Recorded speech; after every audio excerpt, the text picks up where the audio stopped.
Hello everyone, welcome to Dreamy English Stories. In this video, you will practice your English listening skills using the shadowing technique. Listen carefully. Pause the video when you need. Repeat each sentence after me. If you enjoy calm English stories like this one, please like the video and subscribe to the channel for more English listening practice. Now, let's begin. The story is called I got into the wrong taxi. I closed the car door and looked at my phone. That was when I realized something. This address was not mine. The taxi was already moving, and I was going in the wrong direction. My name is Laura. I am 28 years old. I live alone in a large city. I work as a project coordinator. My job is stressful. My days are long. That evening, I was exhausted. All I wanted was to go home. It was late, almost 11 p.m. The city was still awake, cars, lights, noise. It had been raining earlier. The streets were wet and shining. I stood on the sidewalk checking my phone. I ordered a taxi. The car stopped in front of me. I opened the door and sat down quickly. "Hello," the driver said. "Hello," I replied. I didn't look up, I just said, "Home, please." The car started moving. Only a few minutes later, I felt something was wrong. The streets looked unfamiliar. We were not going the usual way.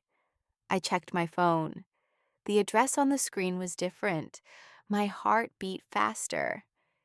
"Excuse me," I said carefully. "I think this is the wrong address." The driver looked at me in the mirror. "Is it?" he asked calmly. "Yes," I said. "This isn't where I live." He nodded slowly. "You're not the only one tonight," he said. I frowned. "What do you mean?" "People get in a hurry," he replied. "They don't check." I felt embarrassed and nervous. It was late, I was tired, I was alone. I looked out the window. The city felt different at night. Quiet, but not empty. "Do you want me to turn around?" he asked. "Yes, please," I said. He slowed down at the next light, but instead of turning, he stopped. "Before we go back," he said, "take a breath." I looked at him, confused. "You look very tired," he added. He was right. I leaned back in the seat. I realized I had been rushing all day. Meetings, messages, deadlines. I hadn't stopped once. "Sorry," I said quietly. "It's been a long day." He smiled gently. "I can tell," he replied. We drove slowly. The city lights passed by. We talked a little. About work, about traffic, about how people forget to rest. Nothing personal, but it felt calming, safe.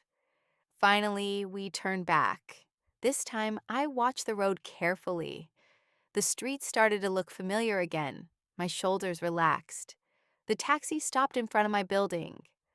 "That's it?" I said. I paid and opened the door. Before I left, the driver said something unexpected. "Next time," he said, "don't rush into the car." I smiled. "I won't," I replied. I walked inside my building. The hallway was quiet. At home, I took off my shoes and sat down. The silence felt good.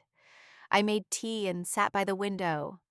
I thought about the taxi, about how easy it is to move without thinking, to go somewhere without checking, not just in taxis, in life.